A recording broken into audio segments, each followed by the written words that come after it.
This is one of the days that I'm very, very angry. As a matter of fact, I'm infuriated. I'm boiling with anger. Yes! Forget that I'm wearing a suit. I'm very, very angry. There are so many things that can make you mad as a Nigerian. Every day you come to the internet, something will make you want to scream and take it personal. As a matter of fact, you people have made it personal.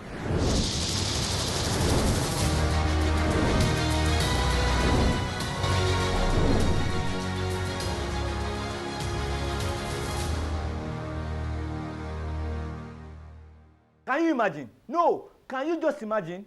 They hacked the Twitter account of very popular people. The world richest man, Jeff Bezos, the ex-president of the United States of America, Barack Obama, also real-life Iron Man, Elon Musk. They hacked his account too. Now, the one that is even very, very amazing about it, they hacked the account of the potential 24 hours First Lady of America, Kim Kardashian. Now, that's not the only source of my anger. The thing that is even annoying me the most is that people are now saying that they hacked the account of only popular people. So wait, what about me? No. What are you trying to say? You said they hacked the account of only popular people. What? Please, me. Who am I? Now, what's even worse? On the fateful day of this hack, Twitter now disabled the account of these popular people. Guess what? They could not do me the courtesy and the honor of disabling my own account. Wait, Twitter, am I a joke to you?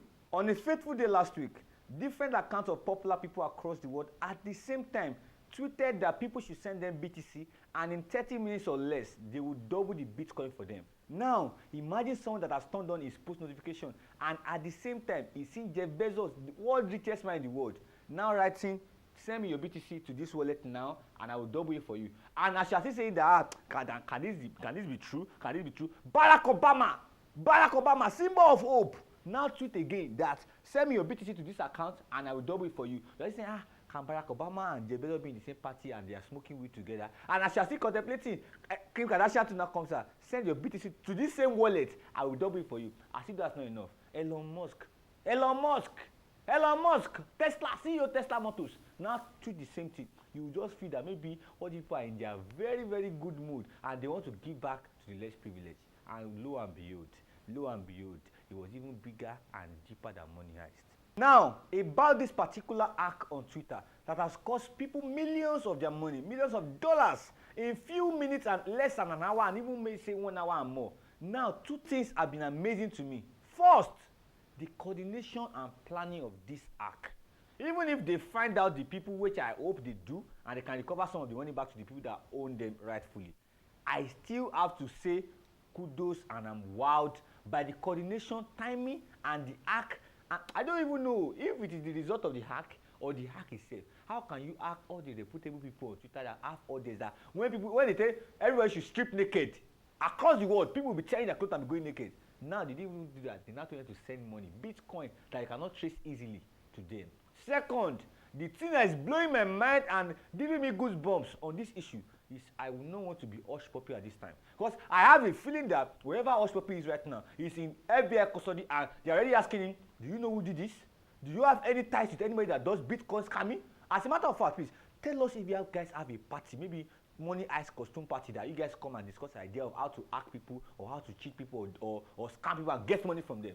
And right now, as a black man that has lived life and is now already in another life, is in afterlife now, because he's living the after party of his life already. And I'm very, very sure, even if he's going to go to jail, he's already suffering more than jail right now, wherever he is. So I'm amazed. I'm wondering, what can us people be going through right now, and what can the hackers be going through? Because right now, they will probably be jubilating because the money they have made in few minutes, in few hours, in fact, even though that they cannot be on Forbes list, they have made more than enough to say they will. On this issue, I have just one prayer. I hope if and when they find these hackers, they are not Nigerians.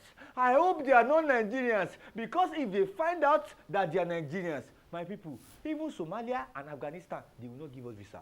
There have been so many surprising and funny things that have been happening in Nigeria over the past few weeks. Some of them are good and some of them are funny. I won't call them bad. Now it's a mixture of happiness and I don't even know. First thing on our list, the Nigerian Senate has passed the bill recognizing men as rape victims in Nigeria.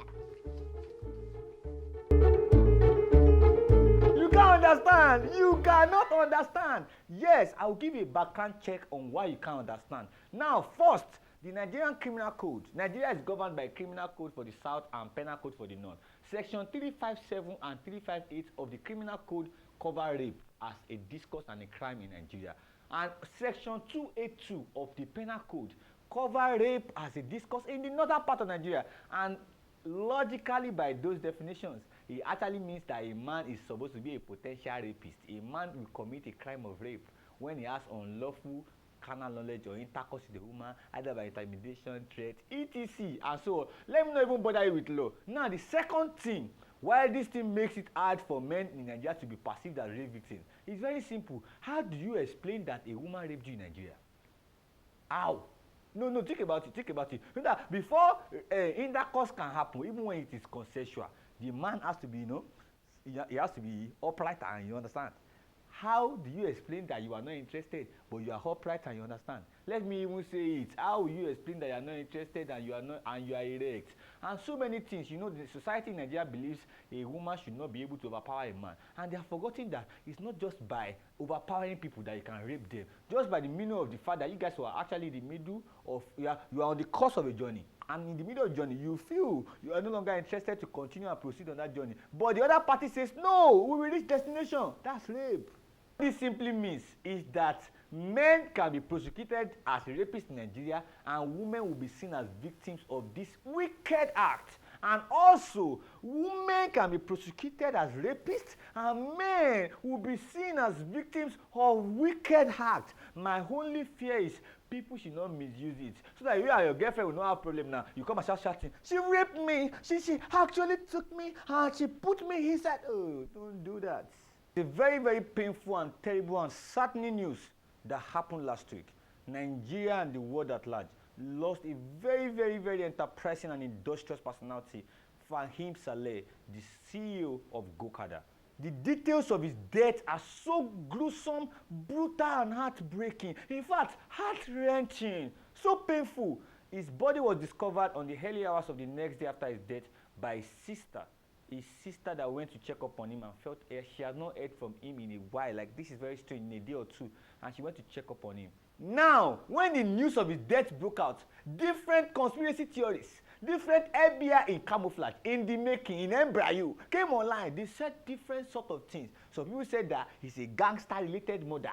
Some people said that it's a sign from the mafia, that he has collected money from one mafia that wanted to punish him, that they cut his head, and the body is supposed to be a message to other people that you don't mess with. My people, why can't we exercise simple patience? The FBI has openly come out that they have reasons to believe he was murdered by his personal assistant, Tyrese Devon Aspiu, in their investigation, that he has stolen a certain amount of money from the CEO, Fahim Saleh of blessed memory, but rather than for him to arrest him or report to the police, he gave his personal assistant a repayment plan. I know you have stolen from me, no problem. I still want us to work together, but please, you will pay back my money in so manner. But you know what? Criminal must always commit a crime. So according to investigation, he was said to have followed this guy, the CEO, swiftly to his house through the elevator. And after they got inside the house, he brought out a knife and stabbed the CEO. And after stabbing the CEO, the thing that burst my mind, that has been giving me sleepless night and headache, after stabbing a man that was supposed to arrest you from stealing from him, you now still went there with an electronic saw and you cut off his head. You want to dice his body like suya and carry his bag and go and dispose it. So it was in the middle of this acrimony, this wicked attitude, this carpentry of humanity. As you are dicing and slicing, you wanted to do division of labor, but it turned into division of body. The sister of the CEO, walked into the apartment, and that was why he had to flee through the back door. As God will have it, the FBI have arrested the personal assistant, and they have charged him to court for second-degree murder. The NYPD is powerfully on this case, and I'm hoping that everybody behind the gruesome killing of this enterprising young man, they are all brought to book. This man has done so much for Nigerians and Nigeria at large, and he didn't deserve to die like that. Now, before we go, we have decided to give you update on previously reported news on this show, especially the good news. The first on our list, you remember the news about the US government sending foreign students back to their countries if their schools change their courses to online courses. Now, good news, the US government has reversed this decision, and luckily, the students will continue their study wherever they choose to be, and trust me, they will choose abroad. But there's one very important lesson from this situation. The important thing is that it shows one very solid, big deal about this information and this decision of the US government. It means that President Donald Trump of America is watching Come On with Thetimiagbaje. Come on! I know you don't believe it. Yes, Donald Trump actually watches this show. And President Trump, I know you can see me right now. Don't be shy. Don't be shy. Leave a comment below. Leave a comment below. I don't even mind. If you want to abuse me, just leave a comment. Let people know that truly and truly you are watching Come On with Thetimiagbaje.